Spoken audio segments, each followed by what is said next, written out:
अस्सलामुअलैकुम स्टूडेंट्स, आज का हमारा नया चैप्टर स्टार्ट हो रहा है। Chapter number 15 second year class है ये, और चैप्टर का नाम है इलेक्ट्रोमैग्नेटिक इंडक्शंस।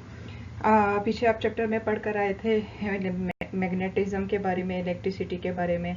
आज हम उसी की आगे फर्दर कुछ और हिसाब से पढ़ेंगे उसको। आपने पीछे, और इसमें जो लर्निंग ऑब्जेक्टिव्स हैं वो हैं हमारे पास इलेक्ट्रोमैग्नेटिक इंडक्शंस, यानी हम इलेक्ट्रोमैग्नेटिक इंडक्शन के बारे में पढ़ेंगे कि वो क्या होती है। फिर इंड्यूस करंट के बारे में पढ़ेंगे, इंड्यूस ईएमएफ, फिर उसकी डिपेंडेंस इंड्यूस करंट की कि वो किस किस चीज़ पे डिपेंड करता है, और डिफरेंट मेथड जिसके ज़रिए से हम इंडक्शन कर सकते हैं इसी ईएमएफ की और करंट की। तो different method for the induction of EMF and current. Next हमारे पास इलेक्ट्रोमैग्नेटिक इंडक्शन है, उसकी डेफिनेशन को सबसे पहले डिस्कस करते हैं। तो electromagnetic induction is the production of the voltage यानी ईएमएफ, यानी आगे जाके हम पढ़ेंगे वोल्टेज को ईएमएफ क्यों कहा जाता है, इलेक्ट्रोमोटिव फोर्स कहा जाता है, due to the changing magnetic field, यानी बेसिकली हम यहाँ पर मैग्नेटिक फील्ड को चेंज कर रहे हैं जिसके जरिए से ईएमएफ इंड्यूस हो रही है। इस चीज को कहा जाता है इलेक्ट्रोमैग्नेटिक इंडक्शन। और दूसरे लफ्जों में हम इसको इस तरह डिफाइन करेंगे, it's the process of generating current. इसके जरिए से हम करंट जनरेट करते हैं विद द मैग्नेटिक फील्ड के जरिए से, and only occur when the magnetic field and electric conductor have a relative motion to one another. जब दोनों कंडक्टर्स, यानी कोई भी अगर एक कंडक्टर है वो और मैग्नेटिक फील्ड दोनों एक दूसरे के लिहाज से मूव कर रहे होंगे, तो तब हम कहेंगे कि हमारे पास एक करंट जनरेट हो रहा है। मैं सिंपल एक तार ले लूं और उसको वायर जिसको कहते हैं वो ले लूं और उसको किसी भी मैग्नेट के पास जाके मूव करवाऊं, तो उसके अंदर से करंट मूव करने लग जाएगा। तो उस प्रोसेस को क्या कहा जाएगा, इलेक्ट्रोमैग्नेटिक इंडक्शन। ये बात याद रखिएगा कि इंडक्शन में और प्रोडक्शन में फर्क होता है। इंडक्शन का मतलब होता है टेम्परेरीली प्रोड्यूस करना किसी चीज को, यानी किसी के इफेक्ट के जरिए से किसी दूसरी चीज को प्रोड्यूस करना। जैसे ही वो इफेक्ट खत्म होगा वो प्रोड्यूस होने वाली चीज भी खत्म हो जाएगी। तो इंडक्शन, इलेक्ट्रो का मतलब इलेक्ट्रिकल करंट हमने प्रोड्यूस करना है, मैग्नेटिक का मतलब किसके जरिए से प्रोड्यूस करना है, मैग्नेट के जरिए से, और उसके बाद हमारे पास इंडक्शन का मतलब कि हम ऐसी चीज इंड्यूस करेंगे, ऐसी चीज प्रोड्यूस करेंगे जो टेम्परेरीली होगी। तो मैग्नेटिक फील्ड के जरिए से इलेक्ट्रिक करंट को जनरेट करना। तो पिछले चैप्टर में आप लोगों ने पढ़ा था कि हेंस ऑलस्टेड जो था वो अगर करंट को प्रोड्यूस कर रहा था, वहां पर हमारे पास अगर करंट मूव कर रहा था किसी भी जगह पर, तो वो करंट के मूव करने की वजह से, यानी यहाँ पर अगर हमारे पास वो करंट मूव कर रहा था, तो करंट के मूव करने की वजह से उसके इर्द गिर्द क्या जनरेट हो रहा था, मैग्नेटिक फील्ड। ये आप पीछे पढ़ कर आए।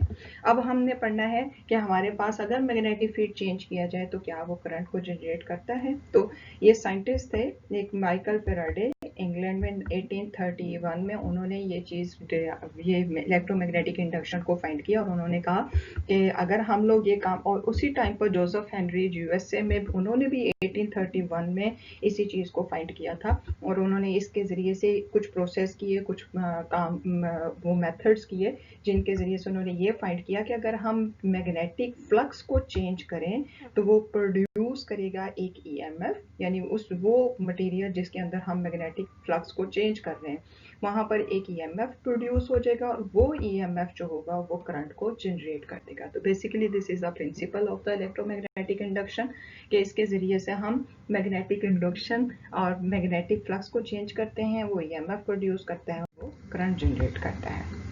नेक्स्ट हमारे पास, जब हम लोग कंडक्टर को मूव करवाएंगे किसी भी मैग्नेटिक फील्ड में, तो करंट फ्लो करेगा उस कंडक्टर के, उस सर्किट के अंदर, तो ईएमएफ प्रोड्यूस होगा उस कंडक्टर में। उस ईएमएफ को जो प्रोड्यूस हुआ है मैग्नेटिक फील्ड के मूव करवाने की वजह से, उस ईएमएफ को हम क्या नाम देते हैं, इंड्यूस ईएमएफ का, और वो करंट जो जनरेट हुआ है उसको हम कहेंगे इंड्यूस करंट का नाम देंगे। नेक्स्ट हमारे पास है dependence of the induce current, यानी ये किन किन फैक्टर्स पे डिपेंड करता है। सबसे पहले ये नंबर ऑफ कॉइल्स पे डिपेंड करता है कि हम जो कॉइल ले रहे हैं उसके कितने नंबर ऑफ टर्न्स हैं, और फिर वो एरिया ऑफ द लूप पे डिपेंड करता है, स्ट्रेंथ ऑफ द मैग्नेट पे डिपेंड करता है कि मैग्नेटिक फील्ड की स्ट्रेंथ स्ट्रॉन्ग है या कम है, हम मैग्नेटिक फील्ड को कितना चेंज कर रहे हैं, कम चेंज कर रहे हैं या ज़्यादा चेंज कर रहे हैं, और किस स्पीड से हम उस पार्टिकल को उसके साथ क्या कर रहे हैं, मूव करवा रहे हैं। इन सब फैक्टर पर ये जो इंड्यूस करंट होगा ये पे डिपेंड करेगा। नेक्स्ट हमारे पास है मेथड्स, जो कि इंडक्शन के मेथड्स हैं जिनके ज़रिए से हम उनको यूज़ कर सकते हैं।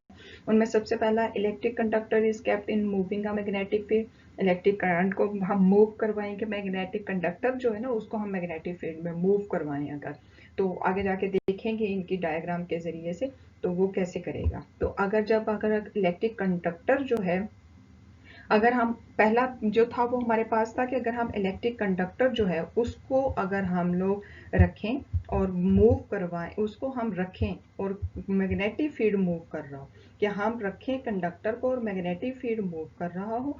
अब हमने दूसरी कंडीशन ये देखनी है कि इलेक्ट्रिक कंडक्टर मूव कर रहा हो और मैग्नेटिक फील्ड क्या हो उसका, वो कांस्टेंट हो, मैग्नेटिक फील्ड कांस्टेंट हो। फिर उसके बाद हम एरिया ऑफ द कॉइल उसको चेंज करेंगे, यानी ये एरिया जो होगा ये चेंज होगा कि एरिया ऑफ द कॉइल, और कंडक्टर और मैग्नेटिक फील्ड दोनों जो होंगे वो क्या होंगे, स्टैटिक होंगे। उसके बाद हम लोग ओरिएंटेशन, यानी हम लोग चेंज करेंगे कॉइल की ओरिएंटेशन को, इसके ज़रिए से भी इंडक्शन हो सकती है। और mutual inductions by changing the current, हम करंट को चेंज करके म्यूचुअल इंडक्शन भी प्रोड्यूस कर सकते हैं। और नेक्स्ट हमारे पास है induction due to the electromagnet, यानी इन सारे मेथड्स के ज़रिए से हम ये इंडक्शन का प्रोसेस जो है वो क्या कर सकते हैं इसको मूव कर। सो स्टूडेंट्स, यहाँ पर हमारे पास induction due to the motion of the coil को हम डिस्कस करेंगे। आपकी बुक में ये एक डायग्राम बनी हुई है, इसमें ये मैग्नेट शो किया गया है, कॉइल को शो किया गया है और उस कॉइल के साथ एक सिर्फ गैल्वानोमीटर अटैच है, और वो गैल्वानोमीटर जो होगा वो क्या करेगा, जब भी कॉइल को अंदर की तरफ मूव करवाएंगे तो वो करंट को शो करेगा। जैसे कि मैं यहाँ पर अगर आपको शो करूँ तो मेरे पास एक ऑप्शन के मुताबिक ये आ जाएगी यहाँ पर, ये देखें, ये जैसे ही कॉइल मूव करेगी तो इसके अंदर से करंट फ्लो करेगा, और बैक साइड पर देखें ये ऑपोजिट डायरेक्शन में करंट फ्लो करेगा। यहाँ से आपको क्लियर होगा। तो जैसे ही हम करंट को आगे की तरफ लेके जाएंगे तो ये ऑपोजिट डायरेक्शन में करंट यानी फ्लो करेगा। फ्लक्स बढ़ेगा तो और डायरेक्शन में करंट होगा, फ्लक्स कम होगा तो और डायरेक्शन में करंट होगा। नेक्स्ट हमारे पास induction due to the motion of the bar magnet. आपकी बुक में ये भी डायग्राम बनी हुई है कि अगर हम एक बार मैग्नेट को एक कॉइल के पास रखें और वो कॉइल जो है वो क्या करेगी, उसको उसकी तरफ, पहले वो स्टेशनरी कंडीशन में, अब फिर उसके बाद हम उस कॉइल को की तरफ बार मैग्नेट को मूव करवाना शुरू करें तो उसके साथ हमने सिर्फ एक गैल्वानोमीटर अटैच किया हुआ है। तो वो गैल्वानोमीटर क्या शो करेगा, डिफ्लेक्शन शो करेगा, जो कि आपको यहाँ पर डायग्राम में नजर आ रही होगी।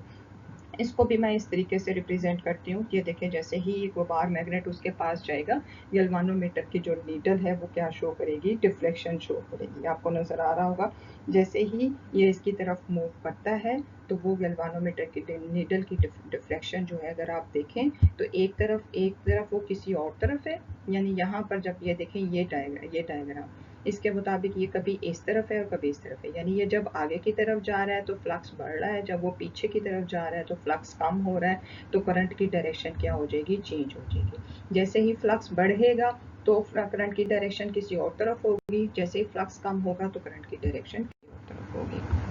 नेक्स्ट हमारे पास by changing the area of the coil, अगर हमारे पास ये एक कॉइल है, हमने किसी भी मैग्नेटिक फील्ड में उसको रखा हुआ है, ये पिछले चैप्टर में आप पढ़कर आए हैं कि हमारे पास क्रॉस और डॉट क्या शो कर रहे होते हैं, इनटू द पेपर्स होता है।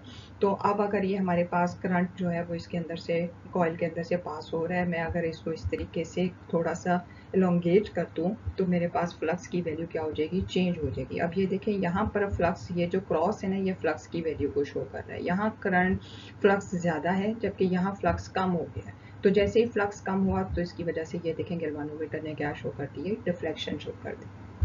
इसी तरह हम नेक्स्ट कंसीडर करेंगे induction bye changing the orientation of the coil. अगर हम कॉइल लेकर और उस कॉइल की डायरेक्शन, ओरिएंटेशन से मुराद इसकी, मैं इस तरह इसको स्पिन करना शुरू कर दूँ कॉइल को इस तरीके से, तो तब भी एक टाइम पर कभी उसके अंदर फ्लक्स मैक्सिमम होगा, कभी फ्लक्स मिनिमम होगा, कभी फ्लक्स मैक्सिमम होगा, मिनिमम होगा। तो इस तरह ये क्या शो करेगा, डिफ्लेक्शन शो करेगा। नेक्स्ट हमारे पास electromagnetic induction, mutual induction most important है और हमारे ट्रांसफार्मर की बेसिक प्रिंसिपल है ये। तो इसके बुक में आपको दिखाया गया होगा, एक प्राइमरी कॉइल होती है और एक सेकेंडरी कॉइल होती है। प्राइमरी कॉइल के साथ हम एक सोर्स लगाएंगे जो करंट को चेंज करेगा, रियोस्टेट लगाएंगे और रियोस्टेट उसके करंट को चेंज करेगा। अब अगर करंट चेंज हो रहा होगा तो इसके अंदर से मैग्नेटिक फील्ड भी चेंज हो रहा होगा। अब अगर मैग्नेटिक फील्ड चेंज हो रहा होगा तो जब वो इसके अंदर से इस कॉइल को इसके पास रखेंगे, जैसे ही वो इसके अंदर से पास होगा तो वो इसके अंदर क्या शो कर देगा, डिफ्लेक्शन को शो कर देगा। ये देखें, ये करंट इसके अंदर से पास हो रहा है, ये मैग्नेटिक फील्ड पास हो रहा है, ये इसकी डायरेक्शन को क्या इसके अंदर क्या जनरेट कर देगा, मैग्नेटिक फील्ड। जैसे ये इस डायग्राम में आपको नजर आ रहा है, जैसे ही यहाँ पर अल्टरनेटिंग सोर्स जो होगा करंट प्रोड्यूस करेगा, ये मैग्नेटिक फील्ड जनरेट्स होंगी। ये मैग्नेटिक फील्ड जो होंगी वो इस कॉइल के अंदर क्या प्रोड्यूस कर देंगी, करंट प्रोड्यूस कर देंगी। नेक्स्ट हमारे पास है induction due to the electromagnet. तो इलेक्ट्रोमैग्नेट की वजह से हमारे पास जो करंट होता है, यानी मैं अगर एक मैग्नेट लूँ और उस मैग्नेट के साथ फिर मैं एक कॉइल अटैच कर दूँ उसके साथ, और फिर उसको भी किसी सोर्स के साथ, जैसे ये है मेरे पास एक नेल था यानी एक कील था, उसके ऊपर मैंने वायर को अटैच किया और वायर को बैटरी के साथ अटैच कर दिया, तो ये मेरा इलेक्ट्रोमैग्नेट बन गया। तो इलेक्ट्रोमैग्नेट का एक पोर्शन जो होगा वो साउथ हो जाएगा और एक पोर्शन जो होगा वो नॉर्थ हो जाएगा। तो उन्होंने कहा electromagnet ends change between south and north depending on the direction of the current. जैसे जैसे करंट की डायरेक्शन चेंज होगी वैसे ही करंट को उसका साउथ और नॉर्थ चेंज हो जाएगा। अब अगर मैं कॉइल को इसके पास लेकर आती हूँ तो तभी मैग्नेटिक फील्ड जो है वो फ्लक्स चेंज होगा, और फ्लक्स के चेंज होने की वजह से ये गैल्वेनोमीटर क्या शो करेगा, इंडक्शन शो करेगा। Thank you.